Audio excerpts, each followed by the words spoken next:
So is it visible now? Yes, sir, it is visible. Make it full screen. Yes. So it's showing full screen now. Yes, sir, it is in a Okay, fine. Okay, fine. Okay. So first of all, I will thank Professor Navdeep Singh, all the faculties of electrical engineering, and all the staffs and authorities of MMMU Gorakhpur for inviting me to this seminar. So today I will be talking on some of the challenges in renewable energy integrated microgrids or smart grids. Sorry. So these are some of the contents of my presentation. So I will be discussing little bit on distributed generation or renewable energy sources. Then we'll be discussing some of the impacts of renewable energy sources or distributed generation on power system. So a little bit we'll be discussing the microgrids, smart grids, and some of the challenges like I have mentioned here in the slide, power quality and islanding events. You must be knowing. Then some of the power quality challenges. Protection is also a challenge in a renewable integrated power system, and power management is also a big challenge. Stability, power flow analysis, or economic load dispatch, power system resiliency, and lot more. So starting with the basic of distributed generation, under that umbrella we have renewables and non-renewables. So we have a lot of definition available through different sources. Some of the definitions I have given here. So like the first definition says, distributed power generation is any small scale power generation technology that provides electric power at a site closer to the customers than central station. A distributed power unit can be connected directly to the consumer or to the utility transmission or distribution system. So if I go back to our conventional power system, we know we basically generate power from the conventional power resources like thermal power plant, hydro and nuclear power stations. This is far away from the load center. Then through the transmission and distribution system, power is being transmitted and distributed to different load centers. So if we compare it with the today's distributed generation or renewable energy power generation, so we say that these are very small scale power generation in comparison to those in conventional power stations. These are very big in capacity. They are in terms of maybe megawatt or gigawatt. But here we talk about very small generations in the form of maybe watt, kilowatt, or maybe sometimes few megawatt. So in that way, we are talking about these are the small power generations. Those are maybe basically directly closer to the customer. That is can be supplied in two different form, maybe in isolated or autonomous form. So where I can give one example is your solar lighting system.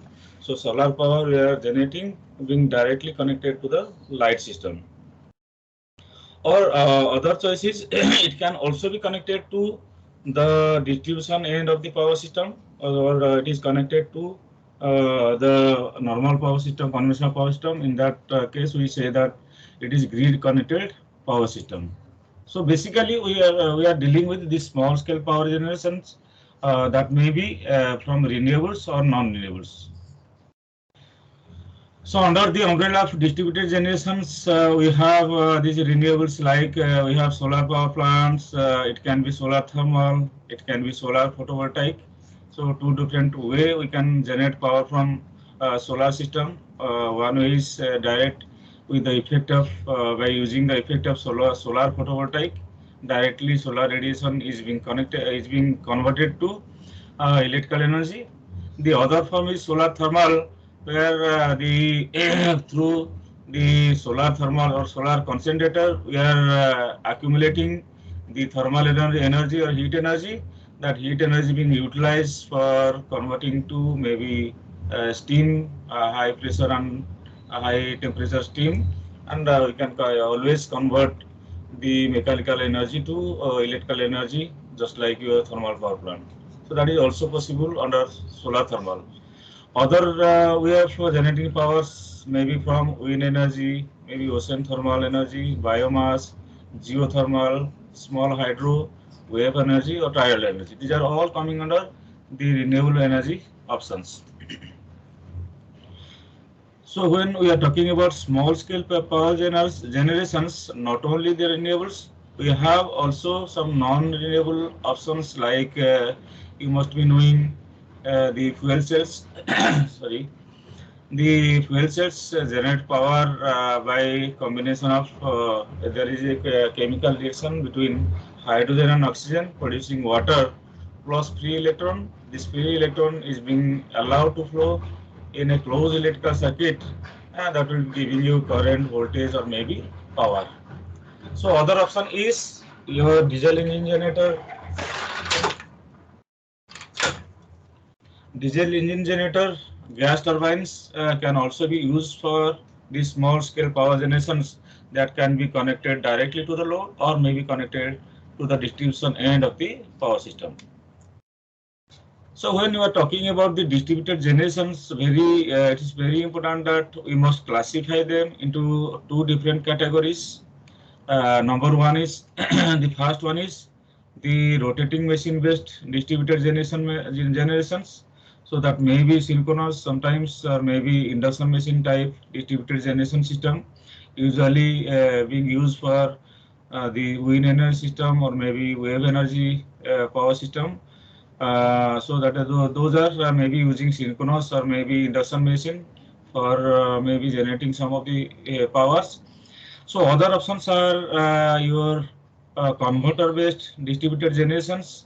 So they honor them. Your solar power is coming, your fuel cell is coming, maybe battery is coming. So all the maybe DC power generating DC power we are generating, those will be coming under this category. So definitely we have to use the DC to DC converter or maybe DC to AC converter in order to connect it to the AC loads, or maybe we have to match the parameters of that of the distribution system of the conventional power system in order to connect this type of system into the conventional power system.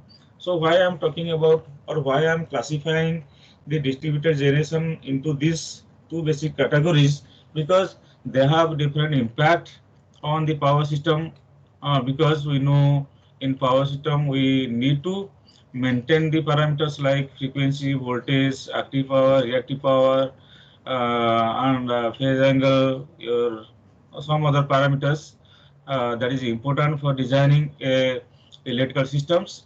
So this rotating machine based distributed generation system or maybe your converter based distributed generation system will have an impact on the different parameters like frequency and voltage or any other parameters, because we know the synchronous machine or rotating machine based distributed generation system will have some inertia, but that inertia or damping is not being available in the converter based distributed generation system. So we should have a we should have a good proportion of this rotating machine based distributed generation system and this converter based distributed generation system in order to have in order to maintain the inertia and damping in the system, which indirectly help us in maintaining the parameters like frequency or voltage. So the last point you can see here,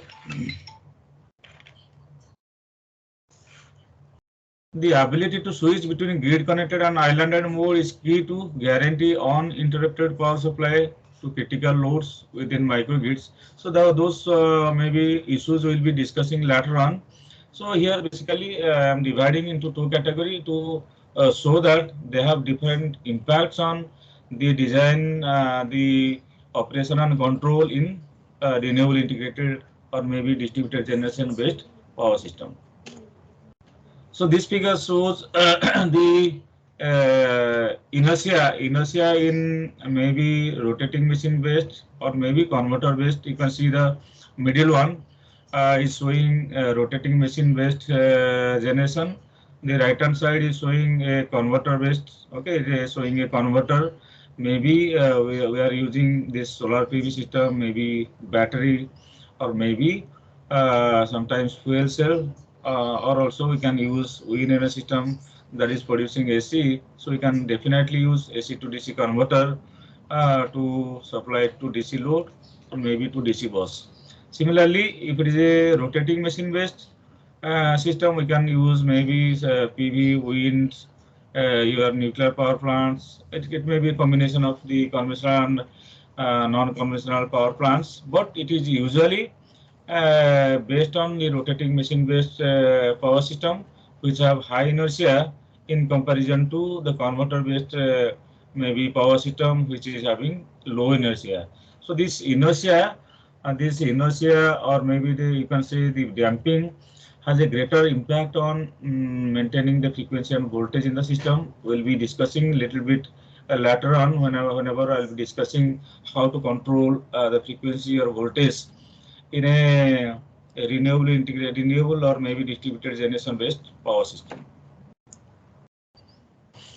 So one of the impact I have shown here because of the inertia impact on frequency. So you know the frequency in a system usually changes because of the active power mismatch. We have active power generation, we have active power requirement by the load. So the generation active power generation should be matching with the active power demand by the load. That is the condition for maintaining frequency. Maybe if Indian context, we can say it is 50 Hz. So because of some event, some operation in the power system, you can see in the first figure A, the frequency is reducing below 50 Hz. In that condition, you know, the generation, usually the generation is less than the load demand or the load demand is greater than the generation in the system. So that's why the frequency goes below the rated frequency, that is 50 Hz.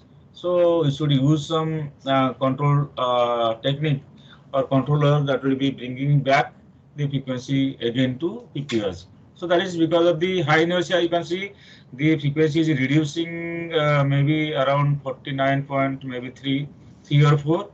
But if you are using more and more the converter based distributed generation system, so that will be having the power system will be having low inertia. Okay, or the inertia will be reducing, leading to low inertia power system. Then the frequency is maybe you can see mark. This is reducing maybe around 48.5 or 6. So the main intention of showing these figures is the type of distributed generation you are using in the system. Maybe it is rotating machine based, or maybe it is converter based distributed generation system. So that is indirectly impacting the inertia, and inertia is indirectly changing or impacting the frequency of the system. So that will have again impact on the different part of the power system. We know we need to maintain the frequency at 50 Hz. This slide shows how the system frequency behaves. Okay, maybe subjected to some disturbance, maybe load switching or something happening in the system. Because of that, the frequency is reducing, but that is being affected also by the inertia in the system. So if the inertia is more, the frequency deviation is less. If the inertia is less, the frequency deviation will be more.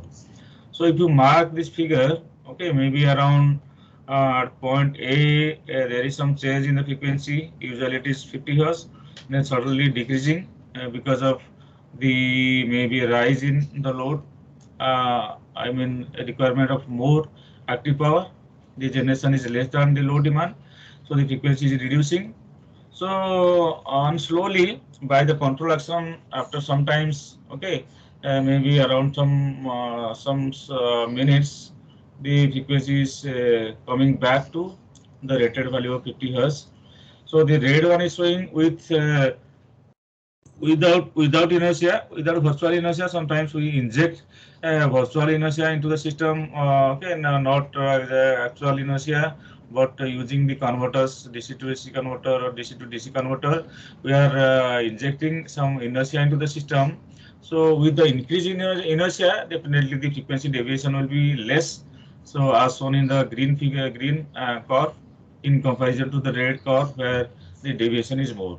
Again, if you mark the x-axis, see inertia response. Okay, inertia, because of the inertia, the response will be very quick to bring back the frequency to 50 hertz.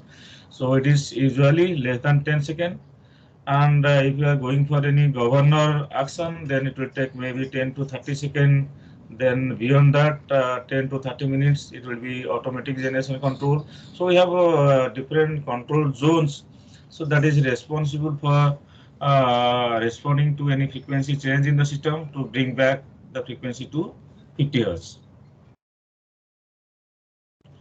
Yes, after discussing the distributed basic form of distributed generation system under renewables and non-renewables, basically generating small scale power generations.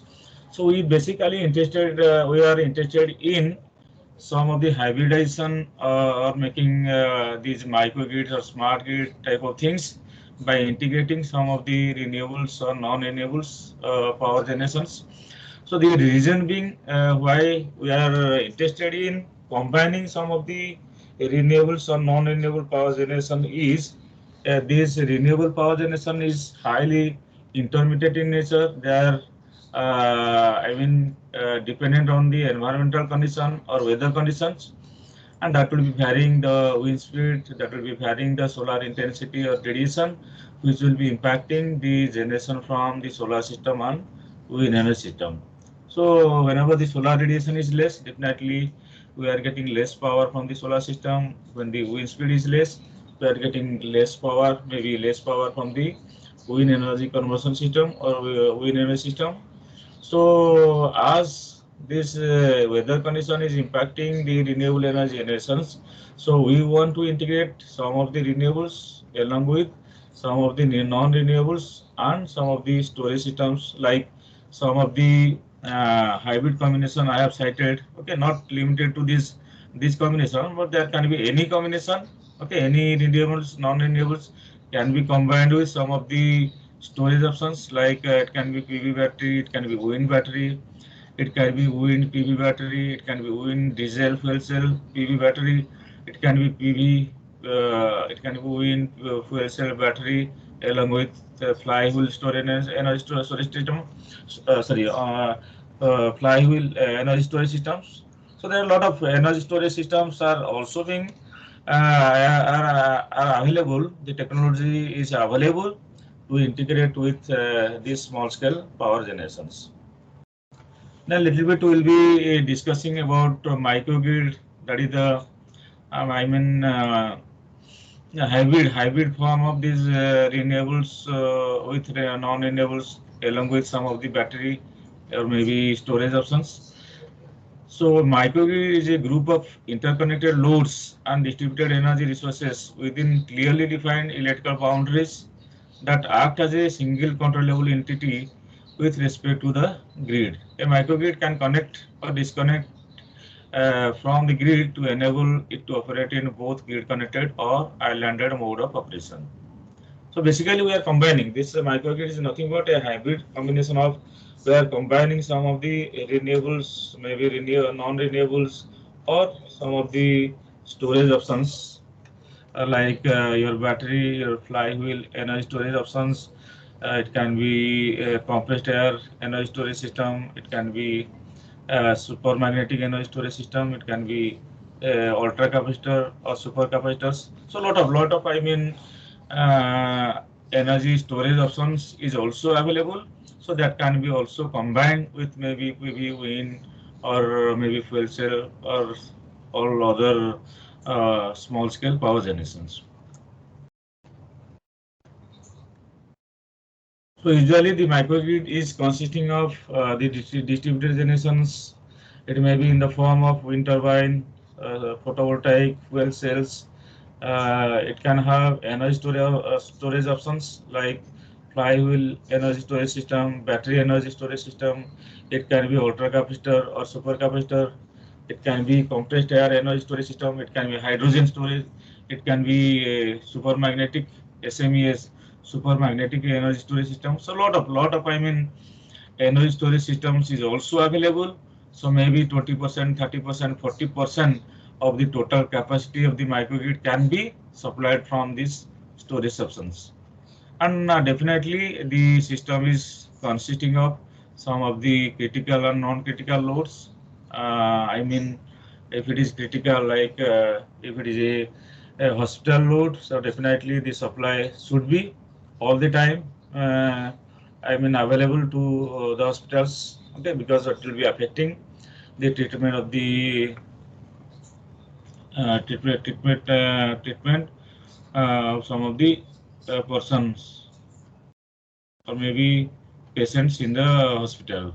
And it can be non-critical, so we can divide always the loads into critical or non-critical load, and depending upon that, priority can be given for supplying into different loads. So microgrid, definitely it is having a lot of classification. We can classify the microgrid depending upon the capacity. Also another slide. So it can be a community microgrid, it can be a corporate or academic campus microgrid, it can be a building, combination of resources in a building, in a commercial building. It can be a military base, it can be naval base. So these are some of the applications of the microgrids. So starting from the basic one, it can be a very simple one like a home microgrid. You can see the figure. So you can have a solar power system connected to the AC bus through DC to AC converter.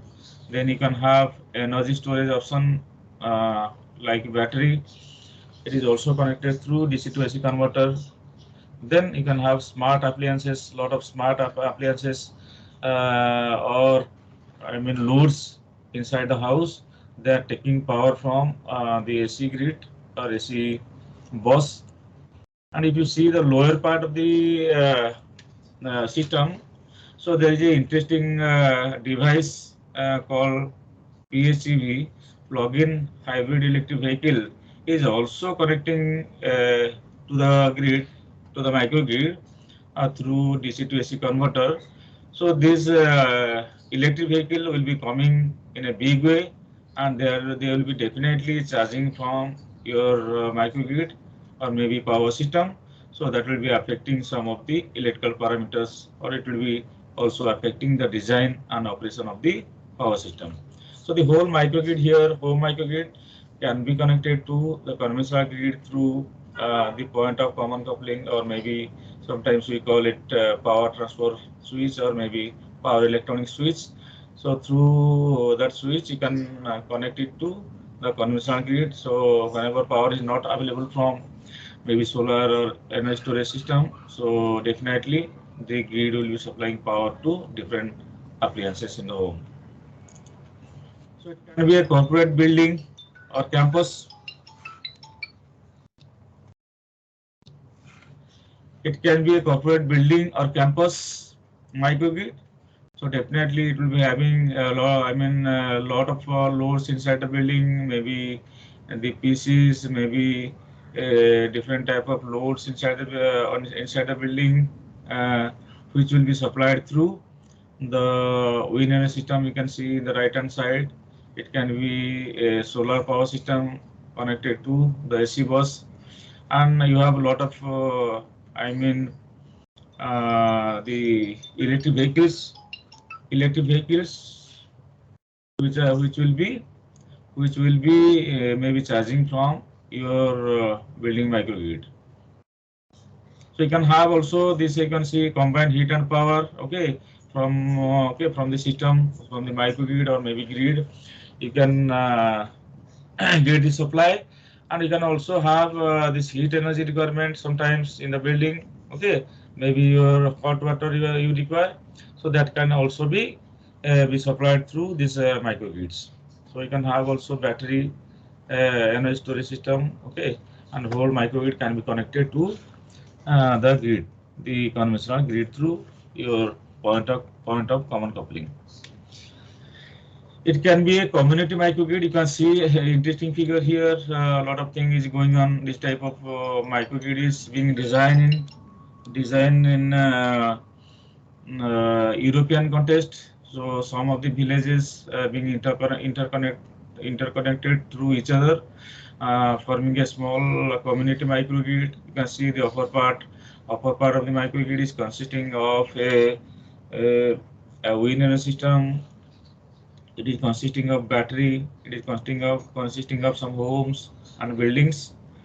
And the lower part, it is having solar power system. It is having electric vehicle along with energy storage and home supply. So both the upper and lower part will be connected through these switches, and the whole microgrid, community microgrid, can be connected in the left hand side to the conventional grid through a power electronic switch or maybe a point of common coupling, where we'll be checking the frequency, voltage and phase sequence from the microgrid side to that of the conventional grid side.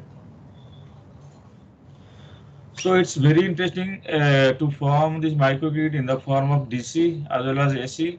Okay, I mean to say it can be a DC microgrid, it can be AC microgrid, depending upon the requirement or depending upon the availability. So if you mark the right hand figure, it is consisting of a solar energy system in the middle, which will be converting solar PV is converting solar radiation into electrical power. So at a particular voltage, that's why there's a DC voltage. So we need a DC to DC converter, because the solar radiation is highly fluctuating or uncertain in nature.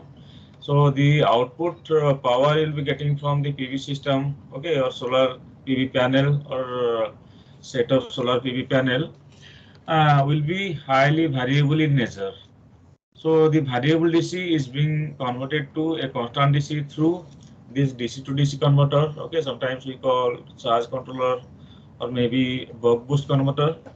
So that will be converting the variable DC to a constant DC, which is connecting to the DC bus, connecting a DC load, or if you require a AC load, definitely you can always connect a DC to AC converter in order to connect it to AC load, or maybe the distribution end of the conventional power system. And in the upper part of the DC microgrid, we have doubly fed induction generator based wind turbine or wind energy system that is producing AC power. That's why we are using a AC to DC converter to make it DC, to form a DC bus. Similarly, we have fuel cell that is also being connected to the DC bus through DC to DC converter. So I can cite some of the challenges here are the design of these converters from AC to DC, DC to DC, or maybe in the left hand side, if you see, we have the AC microgrid. We are forming a AC bus. Okay, we are using the DFIG based wind energy system, converting AC to AC. We are using AC to DC, then DC to AC, or you can use AC to AC converter for regulating the AC. Similarly, in the middle there is a solar PV system that is being connected through a DC to DC converter and DC to AC converter. Similarly, fuel cell system is connected to the AC bus through DC to DC bus or DC to AC bus. So whole the AC bus is connected to AC load, or maybe it is connected to the grid, conventional grid, through your power transport switch or maybe point of common coupling. So it can be DC microgrid, it can be AC microgrid, and okay, challenge is here. A lot of challenge is here because of the uncertain nature of solar PV and wind energy system, because they will be depending highly on the weather condition or environmental condition, forming, I mean, generating the wind speed or maybe your solar radiation, which is affecting the output of the solar system or maybe your wind energy system. Can also be a combination of hybrid combination of AC/DC microgrid. You can see the right hand side forming a red bus, so that is your DC bus, and in the left hand side it is forming a blue colored bus, that is AC bus. So in the right hand side we have battery, we have a solar PV system, we have flywheel energy storage systems. All are generating DC power and connected to the DC bus.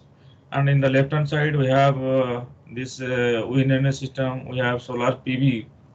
Also we have electric vehicles connected to the DC bus. Red one is your DC bus through DC converter, and again we are using this DC to AC converter in order to connect it to the AC bus, that is blue in color. And also you can also use the battery and compressed air energy storage system to store some of the energy. So we can have, depending upon the requirement, we can have a hybrid combination of DC and AC microgrid. So that will be increasing the capacity to fulfill the load demand, or so fulfilling the power energy requirement. And it can also be connected to the utility grid through the power transfer switch.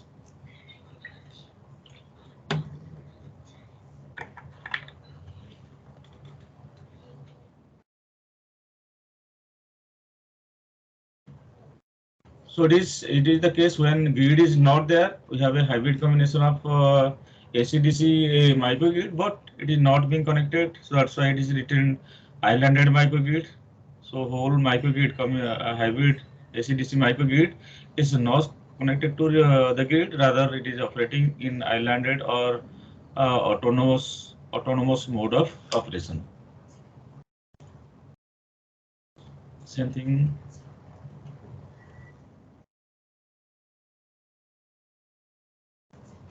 Yes. So here a little bit, if you go back to there are two figures in this slide. The upper one is showing a conventional power system where we know the power flows from the generation side to the load side.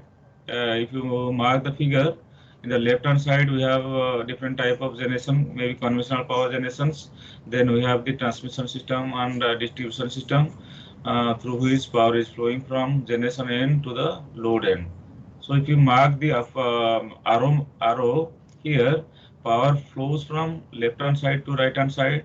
I mean from the generation side to the load side, but information flows from the load side to the generation side for maybe some of the control in the system. So here the power flow or information flow is unidirectional in nature in conventional power system. Okay, so if I come to the second figure or lower figure, so definitely it is a renewable integrated power system or maybe distributed generation based power system. So where the renewables or non-renewables or maybe distributed generation system is being connected in the right hand side, that is your distribution end of the power system. And same power system is now becomes bidirectional. The power flows from left hand side to right hand side, then again from right hand side to left hand side, because we are injecting or we are integrating some of the renewables or non-renewables in the right hand side. So that will be forcing some of the power flow from right hand side to left hand side, making the power flow bidirectional. In the same way, the information flows from the left hand side to right hand side, as well as from right hand side to left hand side, making the information flow bidirectional. So why I am talking about this bidirectional power flow or maybe information flow, because whenever we are talking about the microgrid or maybe in the islanded mode or grid connected mode of operation. So the power flows becomes bidirectional, the current flows becomes bidirectional. That will have a lot of impact on the power system in the form of control or protection. Like one example I will give here. So you must be knowing about the protection system. We use a lot of relays and circuit breaker. So the relay always make a decision based on the current, frequency, phase angle, or maybe voltage. So we calculate the current, we calculate the voltage, we calculate the frequency at a particular point, at a relay point. Then based on some values, okay, maybe lower or higher value, or maybe a threshold value is being fixed. So that will be operating the relay, or it will giving a signal to the circuit breaker to isolate the faulty part from the healthy part. So the protection system is being highly affected by the bidirectional power flow or bidirectional current flow that is affecting the operation of the relays and circuit breaker. Similarly, all other control required in the system, starting from the energy management, your frequency control, your voltage control, your active power management, your reactive power management, your other control required in the system, like economic or optimal power flows, and many other problems becomes more challenging. So whenever the power and the information flows is bidirectional in nature.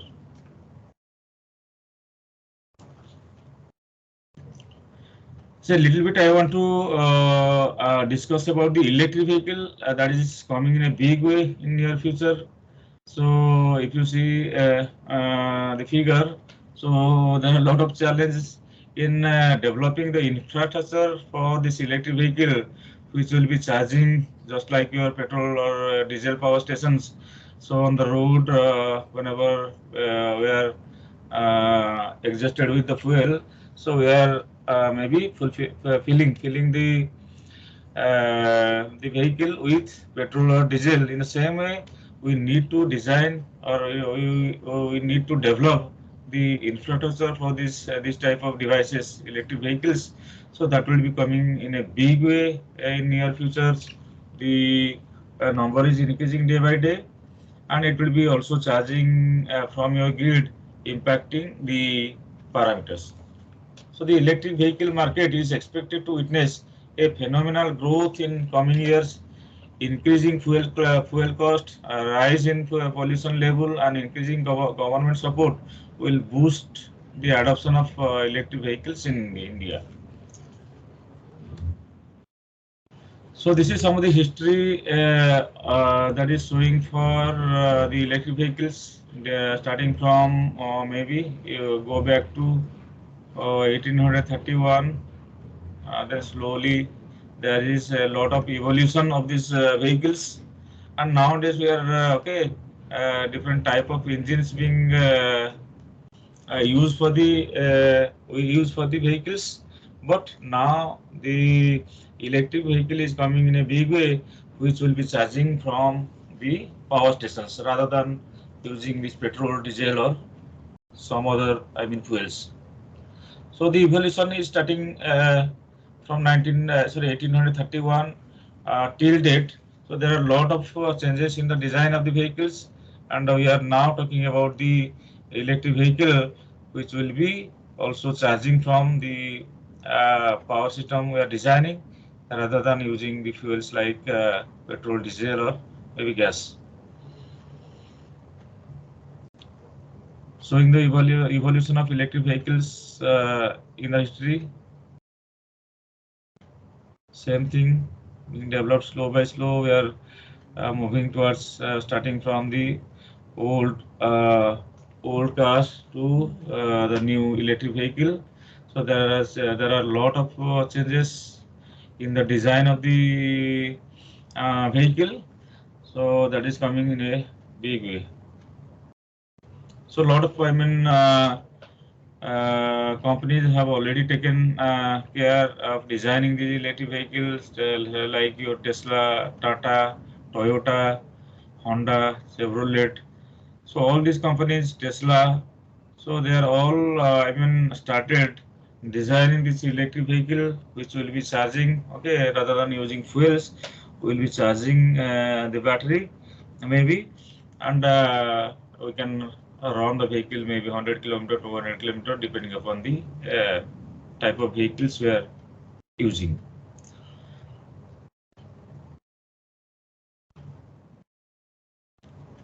So this is the figure. This figure is showing. You can see the charging station. We can have this is G and ABB. They are designing this type of charging stations.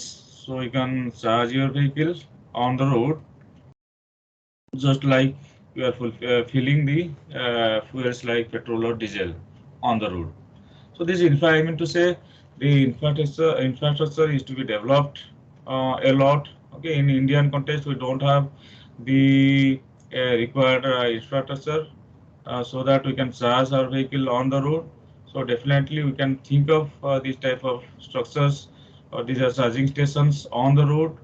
So whenever the vehicle is completely discharged, the battery in the vehicle is completely discharged, we can charge the vehicle. So we'll be discussing a little bit about the charging also. The how much time you are taking the vehicle to charge, maybe 10 minutes, 20 minutes, 30 minutes, or maybe 1 hour, 2 hours. So a lot of research is going on for reducing the charging time of this electric vehicle or maybe designing the smart charging stations. So the electric vehicle is basically divided into three basic categories: hybrid electric vehicles, plug-in hybrid electric vehicles, PHEV, and the normal or maybe simply electric vehicle. Hybrid electric vehicles use a combination of petrol engines, electric motors, and batteries to power the vehicle or the components of the vehicle. Hybrid cars are very efficient for city driving because only the electric motor is used and the frequent starting regularly recharges the battery. So this happens in both hybrid engine, petrol engine, electric motor as well as battery, all are available for maybe running the vehicle. That's why it's called hybrid electric vehicle. Then plug-in hybrid electric vehicle is a hybrid electric vehicle whose battery can be recharged by plugging it to an external source of electric power as well as by its onboard engine or generator. So both the possibilities there. So in that way, the plug-in facility is available extra here. So you can recharge your battery from the external source or maybe your electrical power system. So to run the vehicle, and the third one is pure electric vehicle that will only be charging from the electric power system or maybe microgrid or maybe a smart grid, whatever it may be. So this is we are interested in for pure electric vehicle because this will have zero emission into the atmosphere, or it is you can say green type of system. So definitely here also because you are using battery, you need AC to DC converter for charging the battery. You need DC to AC converter to connect it to different components inside the car. It may be AC, it may be DC. So these electronic converters itself will also be playing a important role while using this electric vehicle when charging or discharging from the grid, because this the power electronic converters will be injecting a lot of power quality problems in the system, starting from your harmonics, interharmonics, and other type of power quality problems that should also be taken care while designing or while accommodating this type of electric vehicle in the power system. So a lot of initiative is taken by the Indian government in the form of policies, opportunities for accommodating the electric vehicle on the road. We definitely see nowadays a lot of scooters and three-wheelers, four-wheelers, and buses as well as I'll show some figures. are on the road. So when these numbers, the main problem is whenever the number will be increasing, how to accommodate them, how to charge them, okay, how to manage the energy. Maybe it is conventional power system, or maybe microgrid, or maybe this renewable integrated power system. That is the main challenge for the engineers. So lot of policies is required for accommodating, like a master plan for most cities in India targets 60 to 80% public transport by 2025 or 2030. So that's why you can see how much number will be there on the road. So that will be also, they will be charging from the electrical system and will have a lot of impact on the electrical parameters. So market size, you can see the two-wheeler, three-wheelers, or four-wheelers, or maybe the bus. There is a lot of, possibility of increasing the numbers, and there are a lot of potential in Indian context, and that will also be taken care. That should be also kept in mind while designing the future power system. There are a lot of environmental issues and other issues related to this accommodation of the electric vehicles.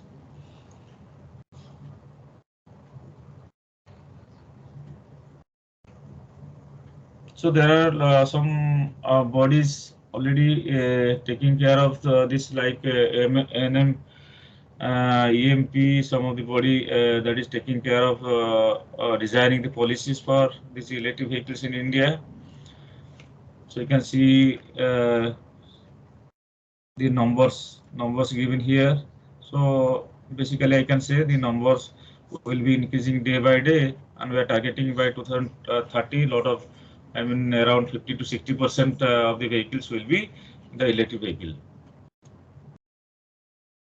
So these are some of the figures I have given here, okay, the autos, the two-wheelers or buses that is being utilized. Okay, maybe the figures are way back in 11, 12. So this number may be increasing by 2022 or 23.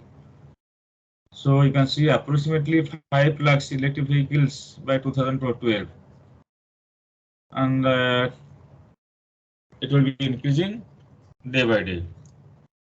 So these are some of the bodies that is taking care of the policies in India, like National Mission on Electric Mobility, NMEP, National Electric Mobility Mission Plan.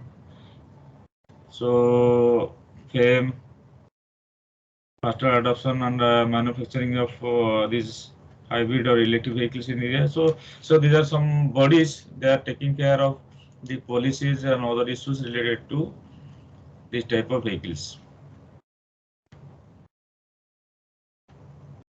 So we are giving a lot of incentives. The Indian government is maybe giving some incentives while using, because if you are using this electric vehicle, definitely the pollution into the atmosphere will be very less. All the Indian cities like Delhi, there is a lot of pollution because of many things, because of the petrol or engine, petrol, diesel, and other vehicles running, the industries. So we want to reduce the carbon content into the atmosphere. We want to decrease the pollution.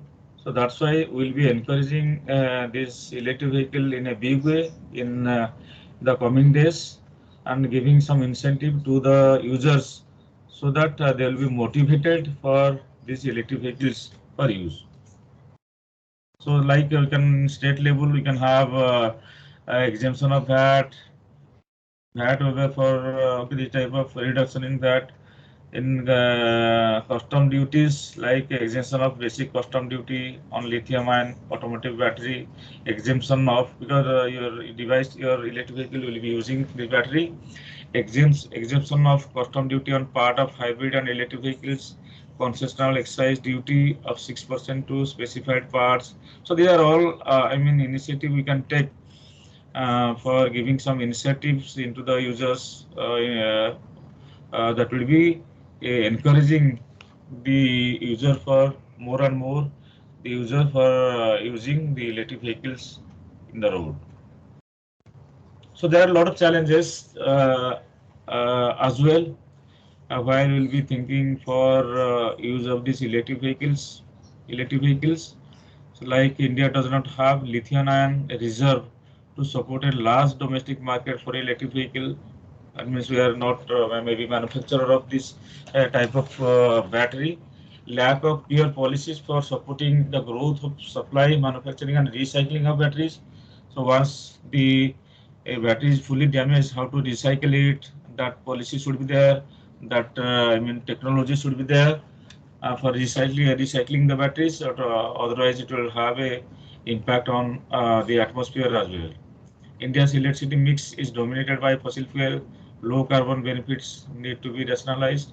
So we are basically a lot of work is going on for reducing the carbon content into the atmosphere. We do the estimation how much carbon dioxide or carbon monoxide or carbon content in the atmosphere, and how to reduce this by using this green form of energy, the renewables or electric vehicle.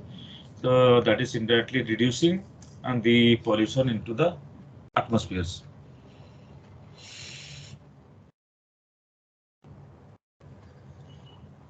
So some of the challenges related to the economics, the cost involved in using this type of vehicles. So I can say that in overall, the cost of these electric vehicles will be slowly decreasing because a lot of companies are being interested for designing this type of electric vehicles.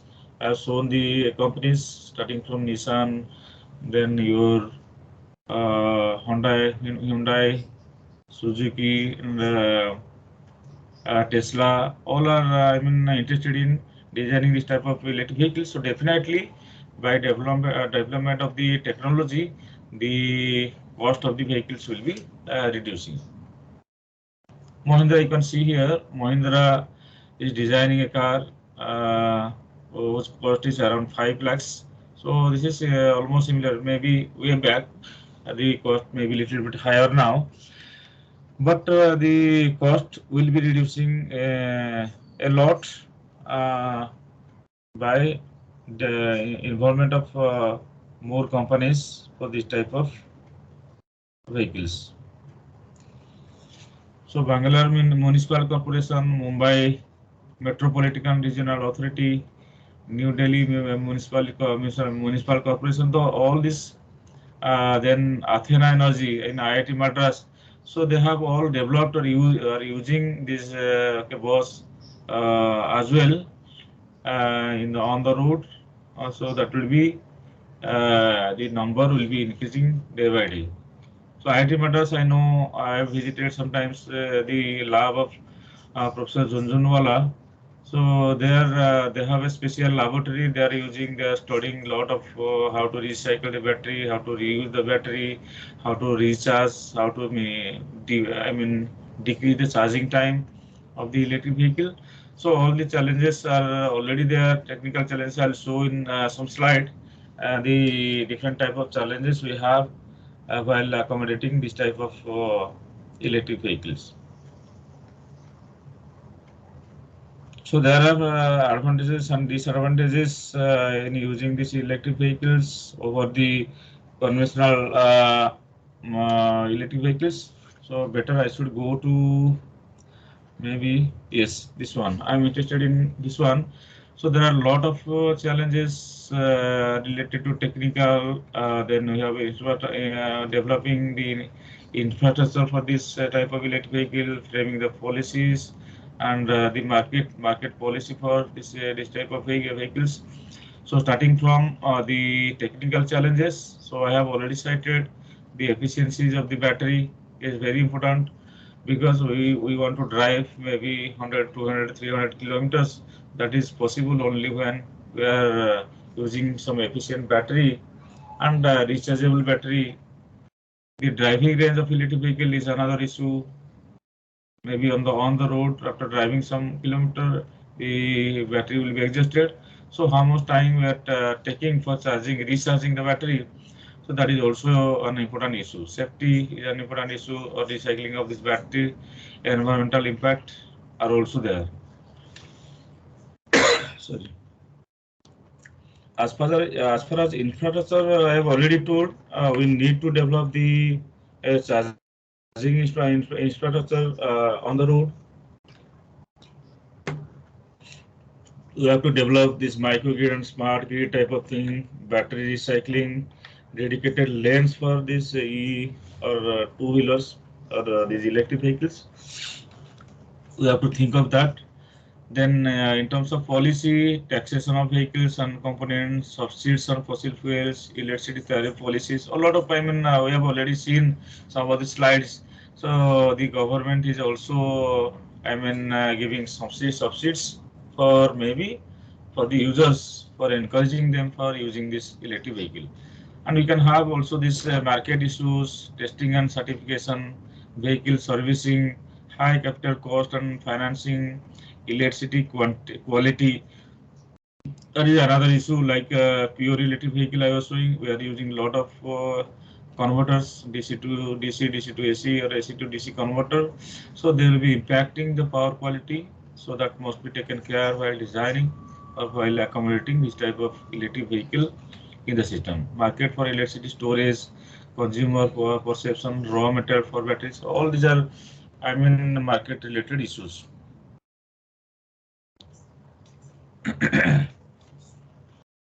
So charging is another, challenge for these electric vehicles. So a lot of research is going on to reduce the charging time of the electric vehicle.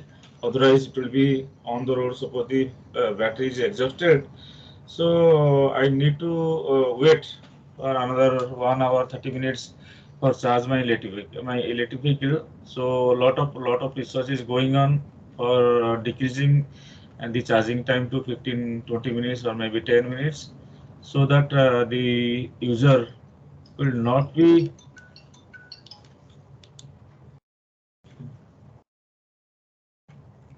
हाँ नवदीप जी, break तो नहीं लेना है।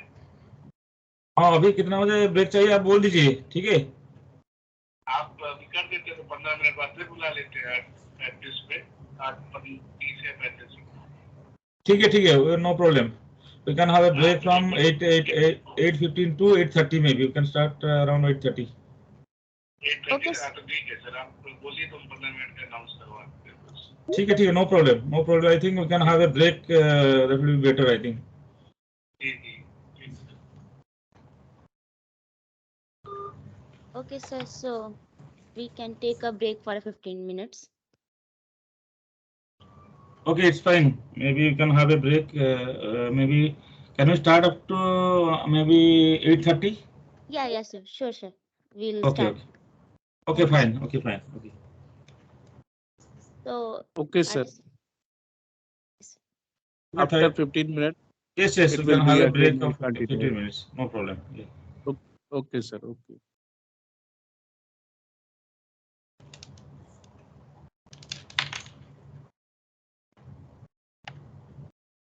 And Kriti, continue your speech.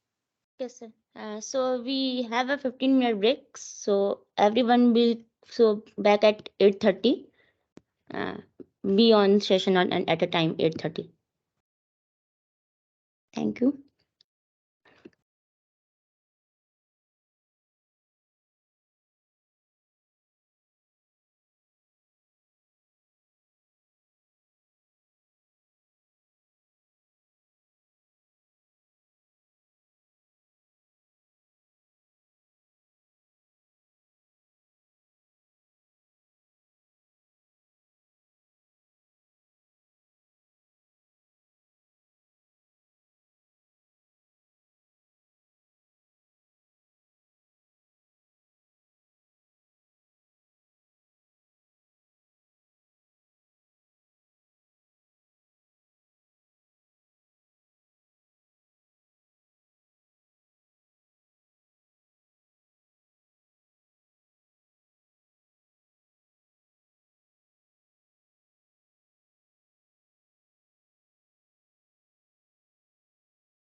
Prakash sir.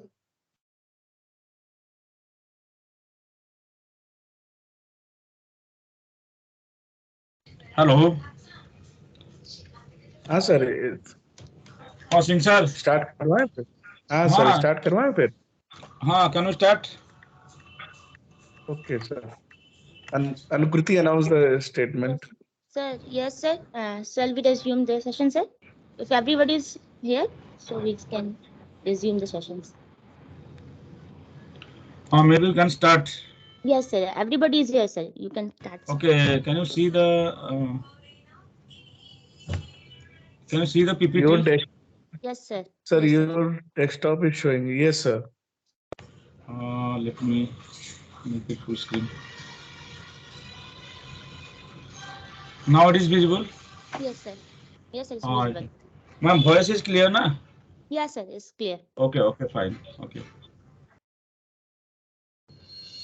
So maybe we can take another hour, maybe 9:30 up to 9:30 we can take. Yes, sir. Okay. yes sir Okay, no problem. 9:20 near about 15 minutes it is interaction So maybe we can stop at 9:15. yes sir 9:15 and 92 as you prefer Okay, no problem. Okay.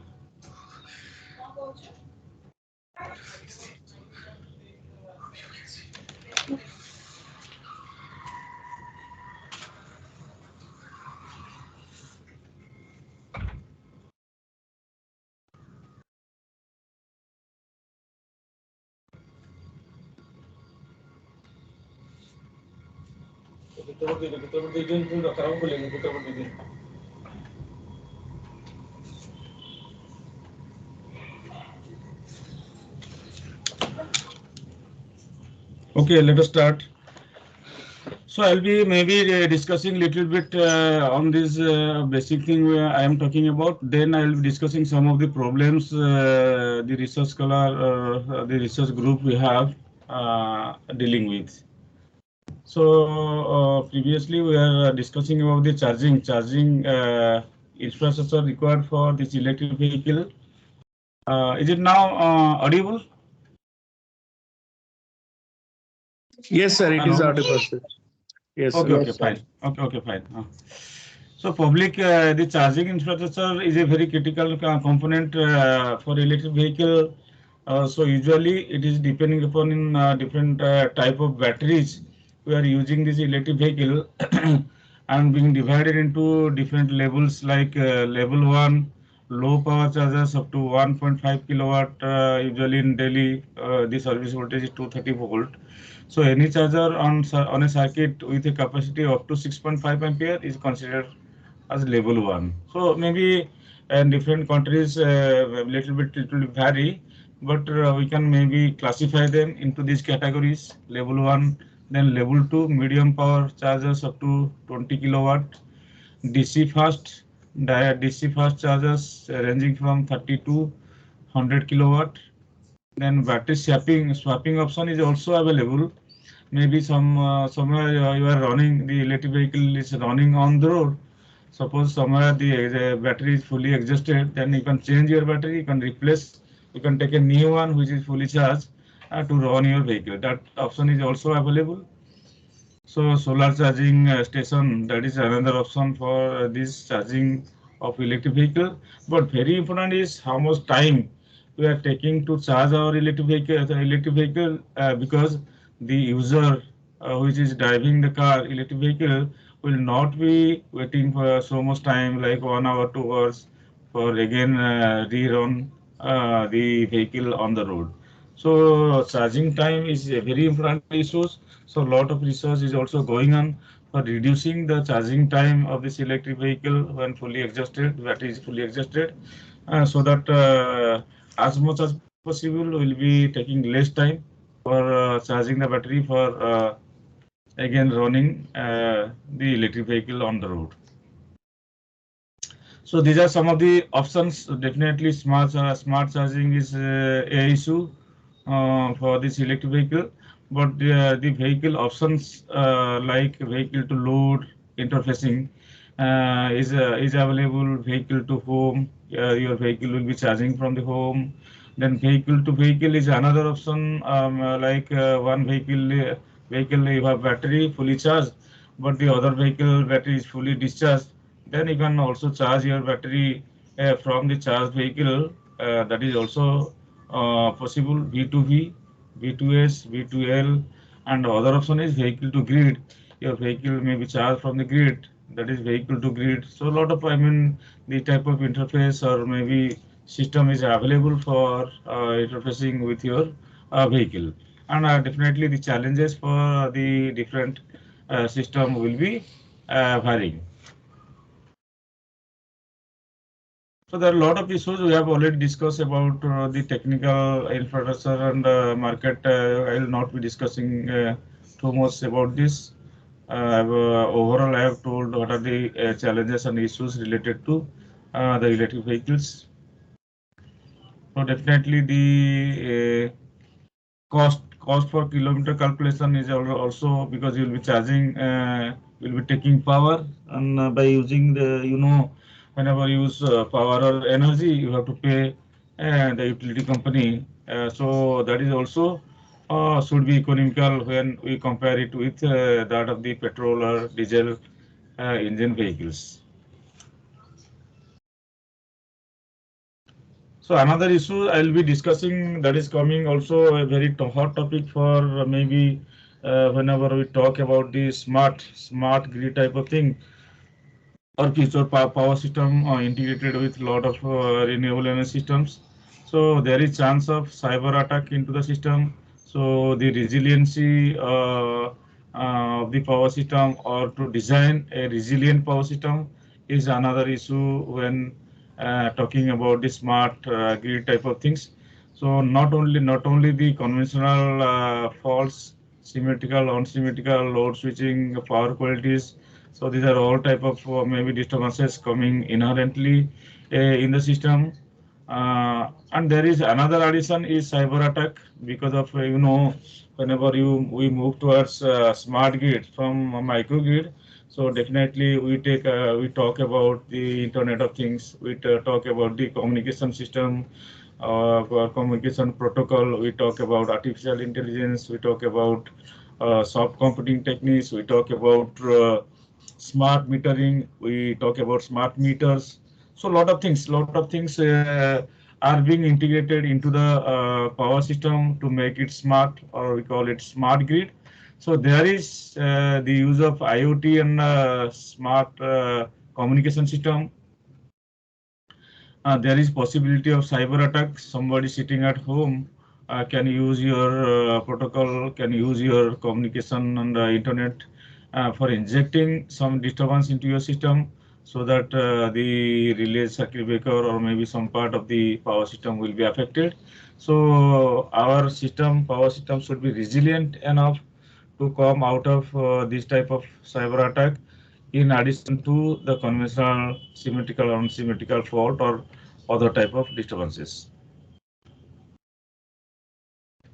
So cyber resilience is the ability of an organization to understand the cyber attack or cyber threats it's facing, to inform the known risks, put in place proportionate protection, and to recover quickly from the attack. So restoration, we call it restoration. Whenever it is subjected to some type of cyber attack, there will be the conventional fault and power quality disturbances.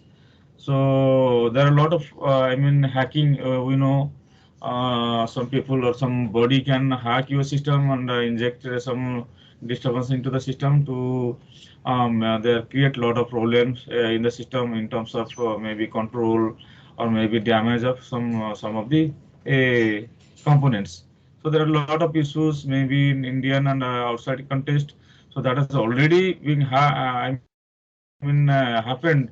So this hacking is greatly affecting the ability or reliability of the power system. So you can maybe read maybe in US some Russian contest in 1999, then 2001 California, then 2003 major blackout in northeastern US.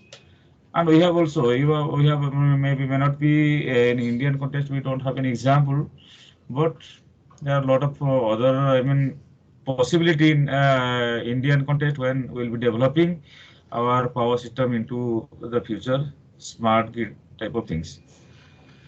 So cyber resilience refers to an entity's ability to continuously deliver the intended outcome despite adverse cyber attack or events. That means instead of the cyber attack, the system is able enough to come out of it, and the prime objective of supplying power into the uninterruptible power supply into the load will not be affected. So the objective of the cyber resilience is to maintain the entity's ability to deliver the intended outcome continuously at all the times. This means doing so even when regular delivery mechanism have failed, such as during crisis or after a security breach. So the basic meaning is, so whenever we are subjected to some sort of cyber attacks or cyber hacking, you can say, so we must design the system in such a way that the system will come out of it, and it will stabilize the system, and maybe sometimes some sort of structure should be there that will be disconnecting or maybe minimizing the effect on the electrical power system. So backups and disaster recovery operations are part of the process of restoring delivery mechanism. So we talk a lot about the restoration of power when it is being subjected to cyber attack, in addition to the conventional fault or power quality problems.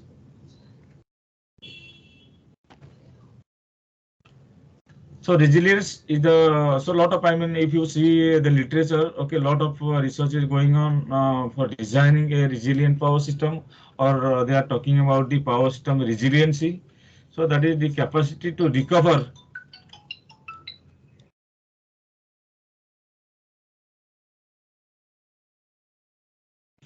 that is to the capacity of the system to recover quickly from this type of difficulties, or it is the ability to prepare for and adapt to changing conditions and withstand and recover rapidly from this type of attack.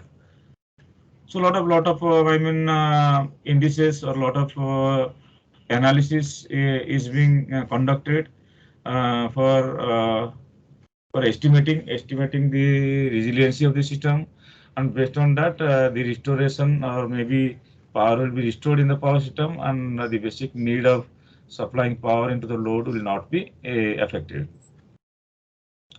So little bit I'll talk about the this is very important resilience. There is a basic difference between reliability and resiliency. So we know reliability, we have a lot of study related to reliability of the power system. So basically, when it is subjected to some sort of disturbances, we talk about starting from the load switching and power quality events, power quality disturbances, symmetrical and unsymmetrical faults. But we usually don't design the system with respect to the cyber attack. But resiliency is a system resilient power system, or resiliency is a study that is involving both the conventional fault analysis or maybe disturbance analysis with in addition with this cyber attack study. So low probability and high impact, adaptive, ongoing, long-term, time-dependent concern with. This is the basic. I talked about. So resiliency is involving both the cyber attack as well as the conventional reliability study. That is the basic difference. But reliability is not being dealing with the issues like a cyber attack. So there are a lot of domain related to resiliency. So there are a lot of papers available in literature, so that they will be using some indices. They are calculating some of the indices that will be estimating the resiliency of the system, or how resilient is our power system or renewable integrated power system. So sometimes they use triangle, they use this trapezoidal based, index that is being used for estimating the resiliency of the system in different, maybe you can time duration, you can say, and the area under these curves should be as minimum as possible. So we have to design our system in such a way the area under this triangle or maybe trapezoid will be minimum, saying that the resiliency of the system is improved. Ask if maybe detail about the cyber security issues. We can have different classification of maybe to study.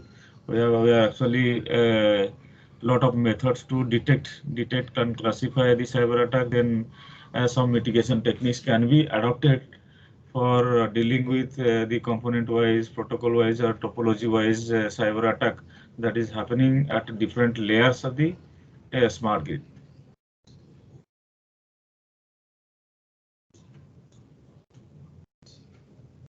So this is details about the component wise or maybe protocol wise and topology wise the cyber attack. This may happen when we talk about cyber. A cyber system, or maybe we are talking about a smart system. We basically divide them into different layers. So he's talking about the cyber attack that can happen to any layer of the system, and accordingly we can have a strategy for minimizing the impact on the power system. So may not be, we will not go details of this maybe. So these are some of the points that is important for this cyber attack study, security management. Then what is the how to identify the attack, the detection, how to detect the cyber attack and classify. Then have a strategy for minimizing the impact on the power system. So there are a lot of components being added into the system to make it smart, or we call it smart grid. So we have communication protocols, we have the IoTs, Internet of Things, we have the intelligent sensors, we have intelligent these meters, advanced metering system. So a lot of things is being integrated into the system, and this system becomes so complex, and definitely there is always chance of cyber attack in addition to the conventional disturbances that can happen in the power system. So skip it. Yes. So I'm interested in maybe citing some of the challenges because that is the main intention of my presentation. So there are a lot of advantages of maybe integrating the distributed generation system. They can use as emergency backup. There will be some improvement in the system performance. There will be increased reliability and flexibility, because we can use whichever source is available, we can use that. So that flexibility is there. We can have a lot of flexibility in the grid, maybe microgrid side and grid side. So the source which is available at a particular instant of time will be supplying power into the load. So that flexibility will be there by the integration of these renewable energy systems, reduced loading on transmission and distribution system, because directly being connected to the load, or maybe the distribution part of the power system. So less we are using the transmission and distribution, so loss will be minimum in this part of the conventional power system. And definitely this is green power having minimum pollution into the atmosphere. But there are a lot of challenges while maybe talking about the DG or renewable integrated power system in terms of the stability. Stability maybe, it can be a frequency stability, it can be a voltage stability or rotor angle stability, and it can be power quality event. You're starting from harmonics, interharmonics, it may be your transients, it It can be DC offset, many more. I mean, as well, there are a lot of power quality events that can happen in this renewable integrated power system. Islanding is another issues. Your system microgrid is connected to grid and suddenly islanded. So that is an issue. Protection use with integration of renewable energy system. Then transition from grid connected to that I was talking about. The transition from grid connected mode to isolated mode and the reverse isolated mode of operation to grid connected mode of operation is an issue. Load frequency regulation or frequency regulation, then economic load dispatch, load sharing, power management, and many more. So let us go to, there are some of the basics I have covered, but let us maybe I'll be citing or maybe show you some of the results, some of the research we are dealing with related to the stability or maybe the power quality issues. So first problem is related to the frequency regulation, that is small signal analysis of autonomous hybrid distributed generation system in presence of ultra capacitor and tie line. So I'll show you the system we have designed in usually MATLAB. This is some of the research we are doing currently dealing with.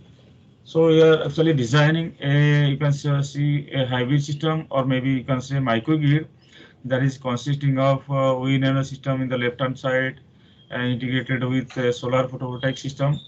So both the power P wind and P PV is being integrated together, and a part of the total power we are getting from the wind and PV is being injected into the, or maybe supplied to the load.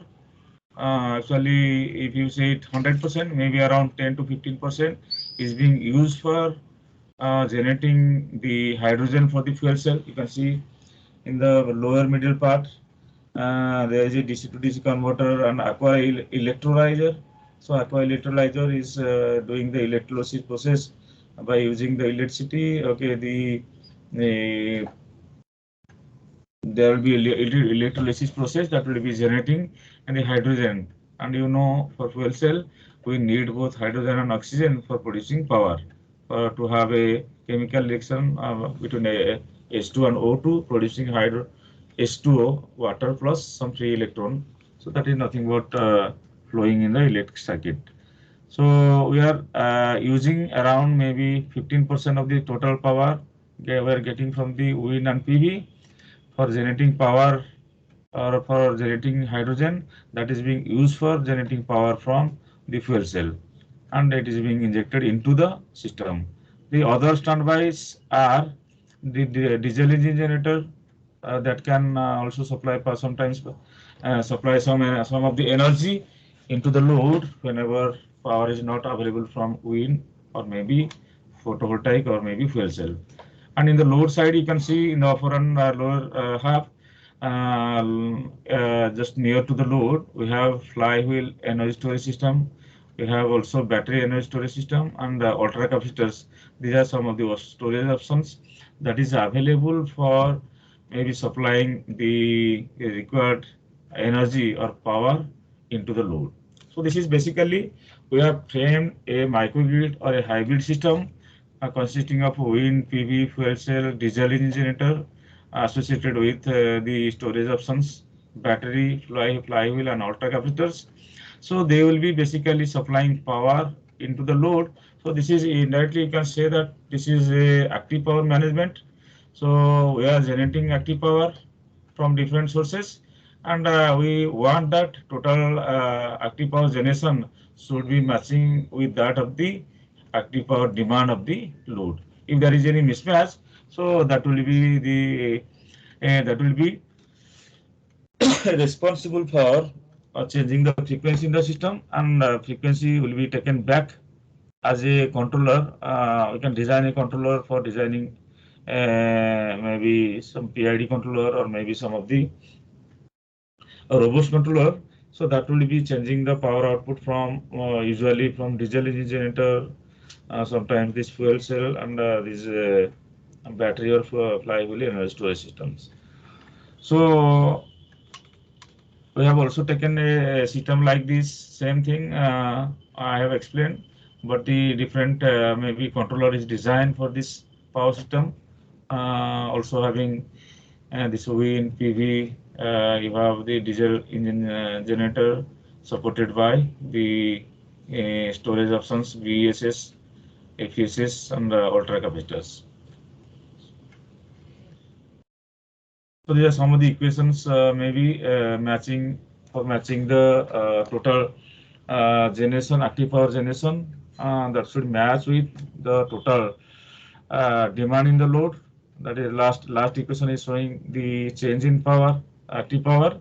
So PS minus PL, PL is the total load demand, PH is the total power generation from the hybrid system, and that is generated from all wind, PV, fuel cell, and all the diesel engine generator as well as the battery, FESS or ultra capacitors. This is the modeling for frequency deviation. We know the last you can see that is important. One of the slide I was showing previously. So the delta F you can see G system is equal to delta F by delta P is equal to 1 by D plus MS. D and M, D and M are respectively called equivalent inertia constant and damping constant. This is very important. While I was defining the distributed generation system, that may be of synchronous generator type or maybe induction generator type, that is usually rotating machine based, and other categories your converter based. So having lower inertia in comparison to that of the rotating machine based. So this D and M. Navdeep? So usually this D and M are being being Prakash sir, affected. Hello. other coordinator has been joined. In Tiwari sir. Yeah, it's okay. So is it audible? Yes, it is audible. Continue, sir. Continue your topic. Okay. So I am talking about the how to regulate the frequency in a hybrid power system or maybe microgrid. So here just I am telling how this this inertia and damping constant is affecting the frequency in the power system based on what type of distributed generation you are connecting into the system. So we have taken different type of combination by using these renewables and some of the maybe diesel engine generator as well as fuel cell, along with the battery and other storage options.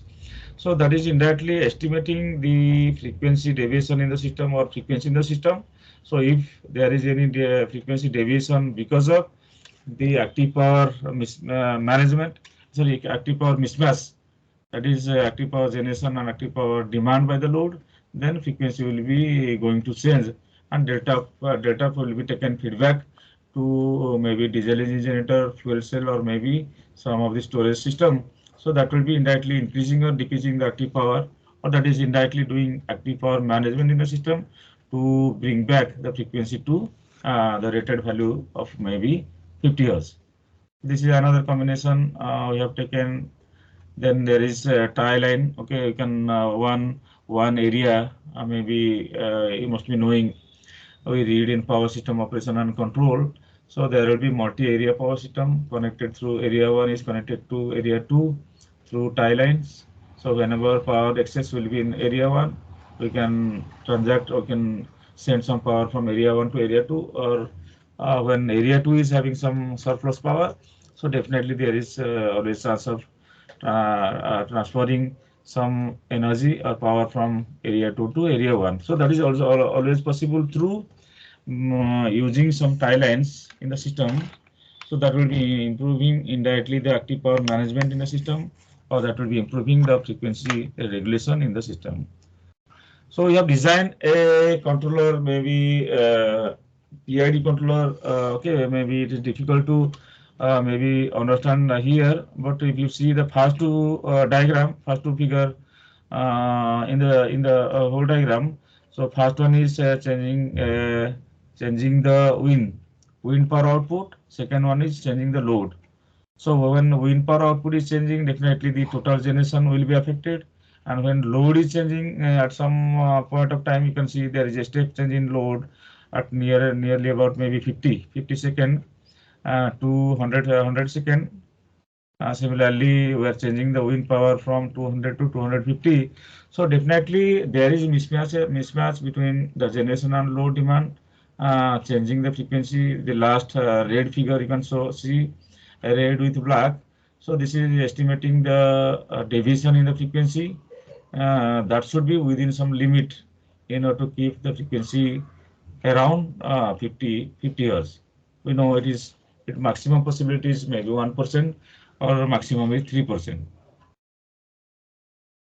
So individually the power output from different resources like wind, diesel engine generator, fuel cell, and the storage systems is being reflected in the figure.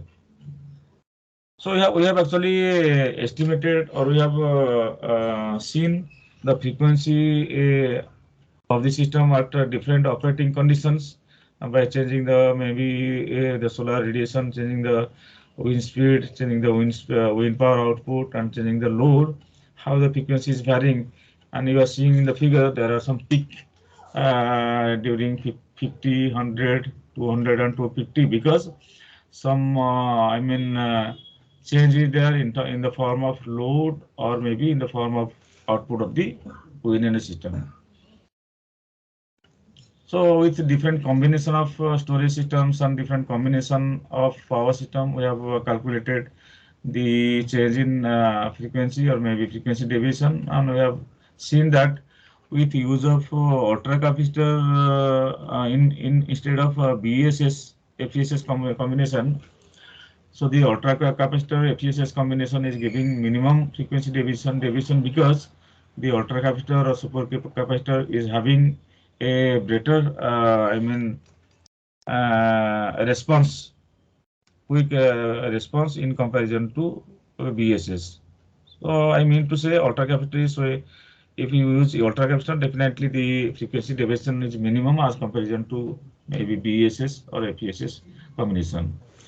So you can design a lot of controller, like I will not go in detail. Sliding mode control can also be designed. The fuzzy logic controller, fuzzy sliding mode is being designed for in the controller part to minimize the frequency deviation in the system. So always you can use this fuzzy logic, maybe Mamdani or other type of fuzzy logic that can be used for designing the controller in the system. Sliding mode is another, robust control system where we can always design the error surface. So always we see that the sliding surface is oscillating around the error point, and how to minimize the deviation from the rated value is our main focus. So you can use sliding mode control, you can use fuzzy sliding mode control, you can use S infinity control. So there are a lot of robust control techniques are available for minimizing the frequency deviation, or maybe for minimizing chattering problem. Also you can use some soft computing techniques. So these are some of the figures showing your frequency changes or oscillations in the system. We have checked it using sliding mode control, conventional PID, and fuzzy logic control, also for this sliding mode control.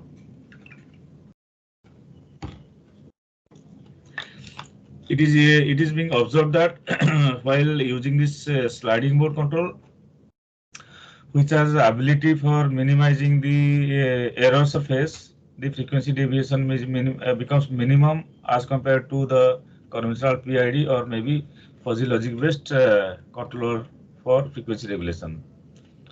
Similarly here, system frequency deviation with step increase in load. We suddenly increasing the load. Now we check how the frequency is deviating for fuzzy logic controller as well as sliding mode controller based frequency regulator. Then we have taken variation, random variation in the load, that will also lead to active power mismatch in the system, leading to frequency deviation, and that is happening, showing in the figure using fuzzy logic as well as sliding mode controller. In case of SMC or sliding mode controller, it becomes minimum as comparison to the other two. We have calculated some of the indices like integral absolute error, that is the possibility. Other index you can also calculate like integral absolute integral square error, integral absolute ITA, integral time absolute error. So there are a lot of indices. You can use also the peak overshoot as well as settling time. So that will be indirectly estimating the performance of the controller you are using. So this is interesting related to the smart power system we are talking about, or smart multi-microgrid environment. So whenever there is cyber attack in addition to the load switching, I have shown in the previous problem. So we have also tested how the cyber attack is affecting the frequency regulation in multi-microgrid or integrated interconnected microgrids. So we have taken a system like microgrid and microgrid 2 connected through tie lines, and it is smart in the sense. So there is communication and IoT is involved in it. So that is defining different layers of the smart system in microgrid 1, microgrid 2, or integrated power system. So our main aim is when the cyber attack is being injected into the power system, in addition to the load switching, or maybe because of the uncertainty of the renewables like wind or solar photovoltaic, how the frequency will be changing in the uh, multi-microgrid system. So we have designed the mathematical modeling or modeling in the MATLAB. So we have designed the different components in the form of transfer function and represented them through this linear transfer function k by 1 plus st. So there is, you can see in the top side, there is diesel engine generator. Then in the form of renewables, we have solar PV, wind energy system, we have aggregated EV, we have electric vehicle as well, being taking power from the grid. And there are definitely loads that is being supplied through the microgrid. So this is interconnected. There are two microgrids connected through a microgrid. Sorry, they are connected through a tie line. So there can be a transaction from area 1 to area 2 or area 2 to area 1, depending upon the surplus of energy. So you can see in the lower half, we have injected a cyber attack. Suddenly we have given a signal, a disturbance signal into the point where maybe some of the load is also connected. So that is happening the active power, mismatch between generation and load demand, leading to frequency deviation in the system. So we have actually designed or modeled a cyber attack signal in MATLAB through MATLAB program. Then we have tested. Okay, we have a design. We have framed. We have framed a threshold based on which we are actually classifying, because we should know whether it is a load change, whether it is a cyber attack of 1 or 2, or there are different type of cyber attack may happen depending upon the magnitude of the attack coming into the system. In addition to the load, so you can see the red one is the threshold, blue one is the load change, and in the upper part we can have the cyber attack. So the magnitude is little bit higher than the threshold for classifying the cyber attack from the load changes. And based on that, we will be designing some of the controllers that will be taking care of the frequency. So fuzzy to tie here, type 2 fuzzy. So you can see here the while designing the membership function, the foot of uncertainty. Okay, there is flexibility in taking a range of values for the membership functions. So that have a better flexibility for designing the fuzzy logic for designing the controller in frequency regulation in the multi-microgrid power system. So a lot of things. Even maybe you can go through detail of type 1 fuzzy controller. That is the basic Mamdani or other type of fuzzy controller. And type 2 is a little bit more flexibility in designing the membership function that gives a better ability to handle the uncertainties in a renewable energy integrated power system. So we have changed the low demand, then there is change in solar radiation like in the solar B. Then we are also injecting a cyber attack in the system, so leading to change in frequency deviation shown in figure D. So these are being tested for the conventional PID controller, type 2 PID controller and type 1 fuzzy PID controller, and it is being observed that in type 2 case the frequency deviation in the form of peak overshoot, settling time, or maybe the integral absolute error becomes minimum as comparison to the other two. So it is also being tested for random change in the load pattern, then cyber attack also happening randomly. The magnitude is varying randomly, and that is also being leading to some frequency deviation in the system, which is being tested using type 1, type 2 and conventional PID controller. And it is observed that type 2 case is giving a better frequency regulation capability in comparison to the other two. So we have used real-time validation using OpenRT. You must be knowing a real-time digital simulator. So that can be okay, whatever design we do in the system modeling using MATLAB, that can be dumped into this real-time digital simulator in OpenRT, and you can have some real-time simulations that will give an idea how the frequency deviation is being happening subjected to the load change or maybe cyber attack in the system. And we have also found some results maybe when there is some cyber attack as well as load change in the system leading to frequency changes or deviation in the multi-microgrid system. You can see we have tested with different controllers, and it is being observed that in case of type 2 we are getting better result as comparison to the other two type to validate the power system. I think other two, just I'll skip maybe 1-2 minutes. I'll be other problem is power system stability, and that is related to rotor angle stability, frequency stability, or voltage stability in the systems. We know this is the second problem. First problem I have discussed about the frequency regulation in the system, but this I am talking about the rotor angle stability or usually the voltage stability in the system. So usually that is being classified into small signal stability analysis or large signal stability analysis, depending upon the type of disturbance you have in the system. If it is small, maybe in the range of 10%, 15%, maximum 20%, we call it small signal stability analysis. If it is more than 20%, 30%, 40, 50%, 60%, then you can have to have definitely go for the transient stability or large signal stability analysis for designing the voltage stability, for designing or maybe studying the voltage stability and rotor angle stability in the system. So I will show you some figures. Rotor angle stability, I'm not going into the details. So this is some of the component that is being used for maybe regulating the voltage in the system. You must have knowing automatic voltage regulator. So this power step stabilizer is indirectly being designed to to regulate the excitation in the system.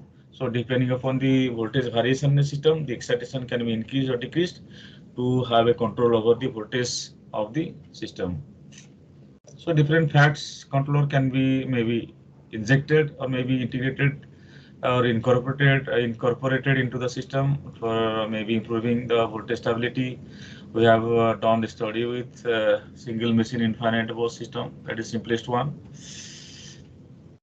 And also it is being extended to multi-machine power system, having maybe 2-3 areas, as you see, having multiple buses That is IEEE 39 BOS we have taken, divided into 3 areas, and we have studied what is the inter-area oscillations subjected to some of the maybe load changes or some of the other disturbances happening in the system, or fault happening in the system. So we have designed, like I was telling in the last problem of frequency regulation, same thing. Also, you can design, you can use some soft computing techniques along with this power system stabilizer.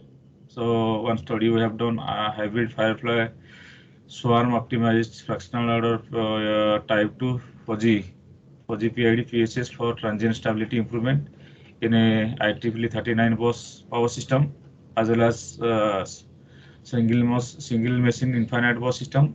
So you can see in the right hand side in the 39 bus system, we have also integrated a solar PV system at bus number 41 and a wind energy system at bus number 43. And we are studying the uncertainty in the system while subjected to some of the disturbances in some of the area 1, 2, or 3, and it is affecting the other area in the form of maybe frequency deviation, sorry, in the form of the angular frequency or maybe rotor angle or voltage deviations. So this is all about the controller type 2 fuzzy and other. So different scenarios has been taken for designing the controller or to study the effect of the load variation in the system under different scenario, and designing the controller and the performance of the controller under different operating scenario. So these are some of the oscillations. You can see the oscillations subjected to maybe you can see 10% decrease in load, 50% decrease, 15% decrease in load, and we are studying how the different controllers are being doing the control for minimizing the maybe speed deviation, or maybe sometimes we study also the voltage at some point of the power system, and we are calculating also the indices like peak overshoot, so to study which controller is showing better performance in comparison to the other one. We have done also the agent value analysis for studying the stability. This is, you can see the oscillations okay, for a particular wind speed and load variation, and the frequency or speed deviation is being minimized using different type of controllers. A comparison is being done, and with the best of the indices we have calculated, we are claiming that this hybrid power fly hybrid this problem is hybrid fireflies one method of designing the controller is minimizing the speed deviation or maybe rotor angle deviation.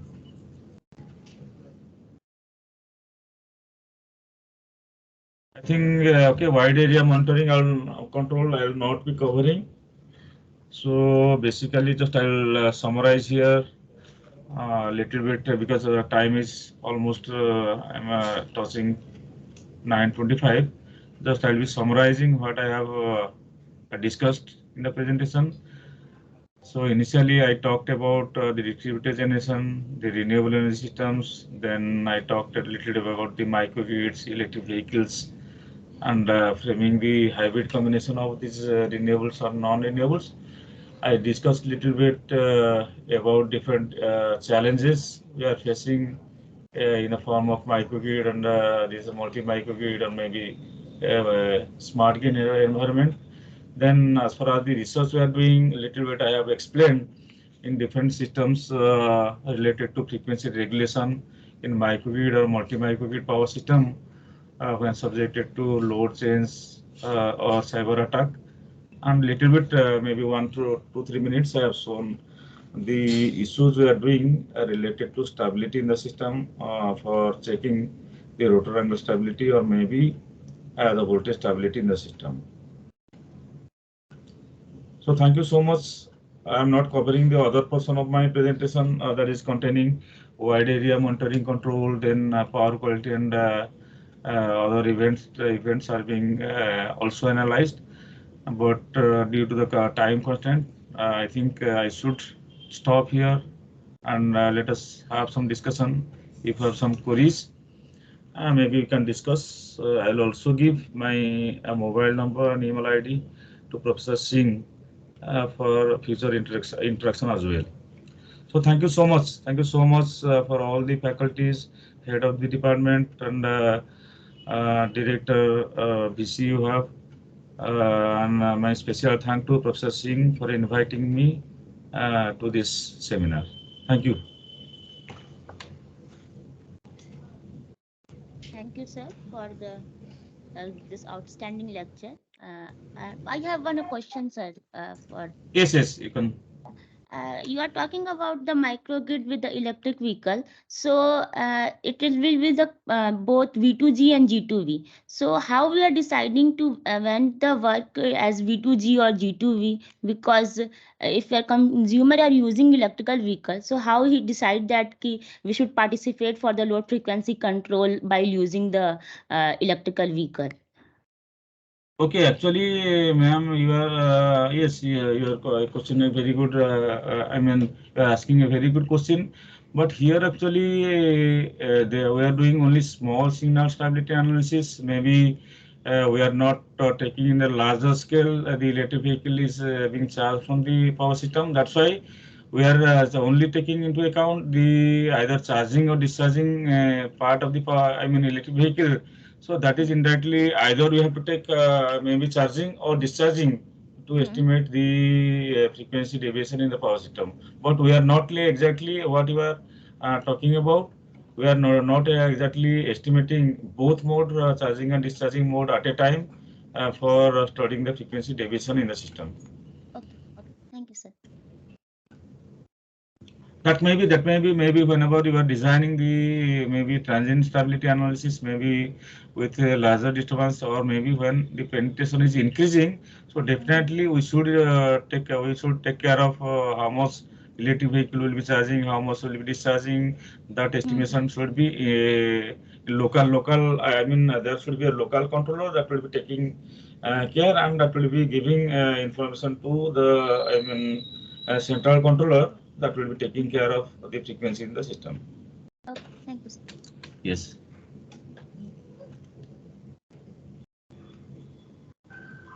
Thank you, sir. Hello, Prakash, sir. So, if you have any query, we can discuss. Hello. Is it any query from participants? Yes, sir. Hello, sir. So how we create? Hello. Yes. Okay.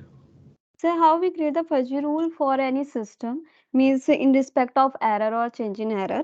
How we obtain output from the fuzzy logic controller means error is negative and change in error is negative positive. So what is the output? So how we decided, sir?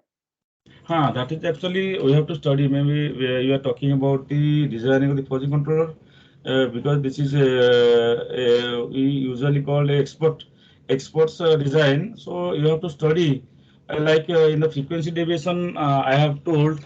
So there are there may be three conditions. The total active power generation is matching with the active power demand by the load. The frequency remains constant at 50 Hz.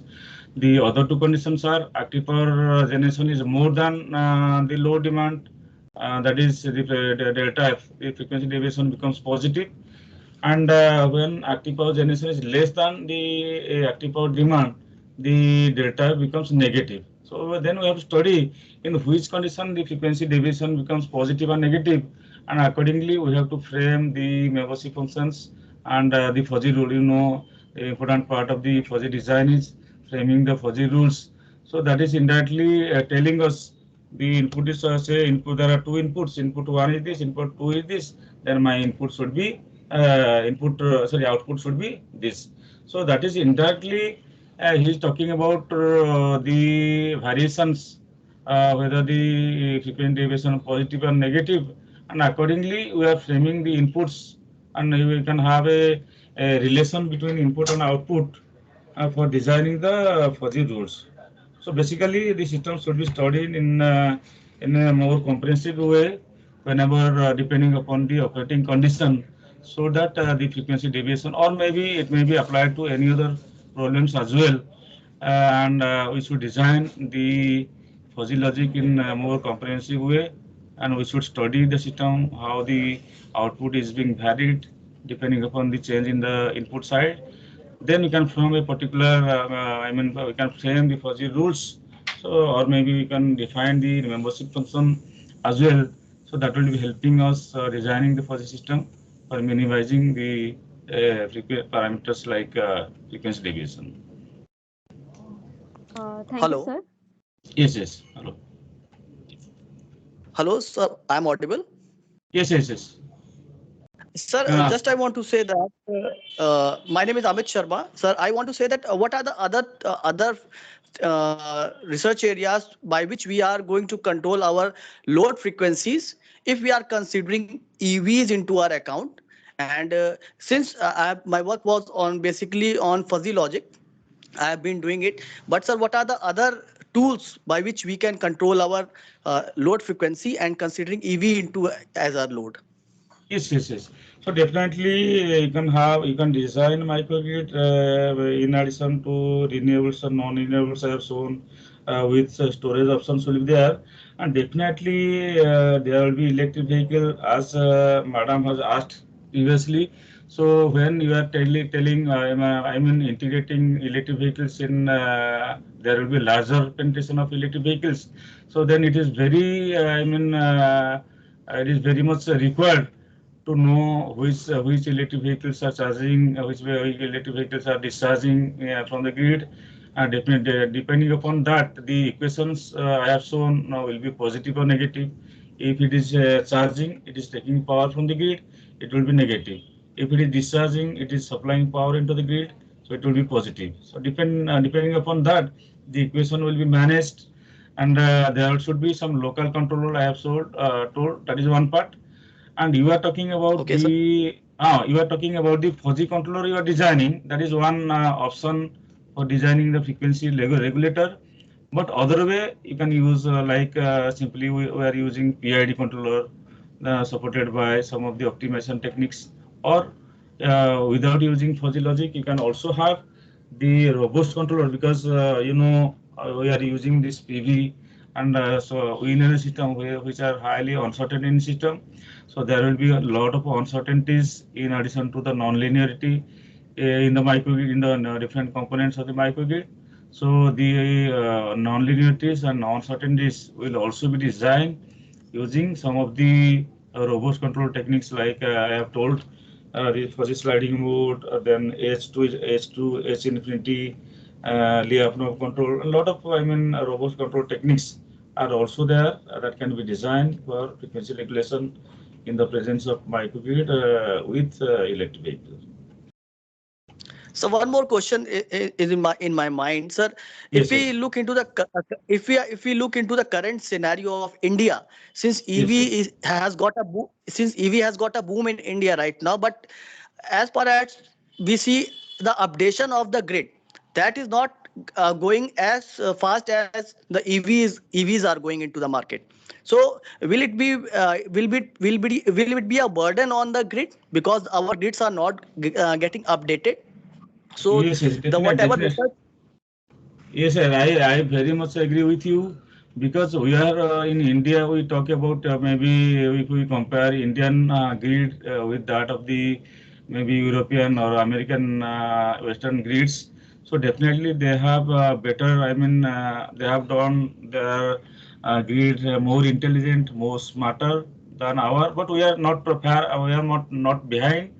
We are definitely taking care of the issues. We are updating the grids, like we are integrating our PMUs. You must be knowing the phasor measurement units, the wide area monitoring. Slowly, we are maybe restructuring the system that will be taking care of all these uncertainties will be coming because of the renewables, non-renewables, as well as electric vehicle. And definitely, there must be some changes in the grid, maybe microgrid, smart grid, whatever you are telling. So that will have a better control over the electrical parameters that will be affecting the performance of the grid. Right. Thank you so much, sir, for your inputs. I will be working on it, sir. Thank you. Yes, thank you. Sir, one more question. Yes, yes. Sir, we can put any range of generic variable in fuzzy logic controller type 1. But in the Yes. case of type 2, there is the limited range between -1 to 1. So, sir, how we can manage for any other system for the large range? I think basically for one of the research scholars has done using this for type 1, type 2 because if you compare type 1 with type 2, maybe while designing the input or output, you are taking the help of this membership function.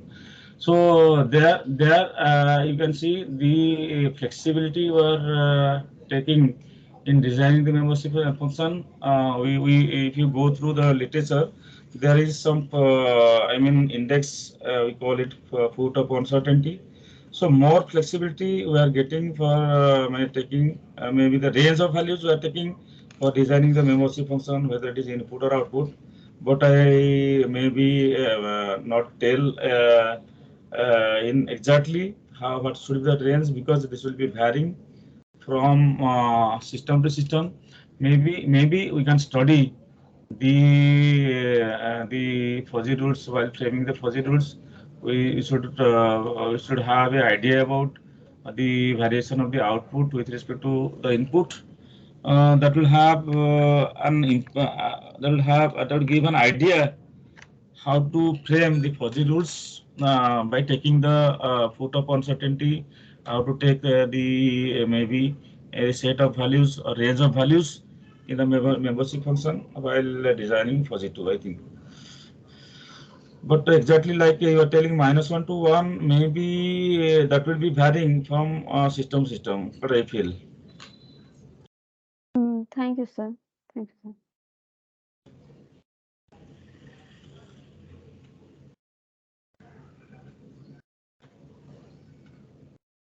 Okay, sir. Thank you, sir. Okay, thank you so much, Professor Singh. Then you can also, I think you have my email ID and mobile number. Maybe some point of time, if anybody needs any help, maybe we can talk. We can maybe communicate through email as well, and you can have some discussion. So thank you so much Yes, sir. for inviting. If anyone need, then I will circulate. Yes. Thank you. Okay. Okay, sir.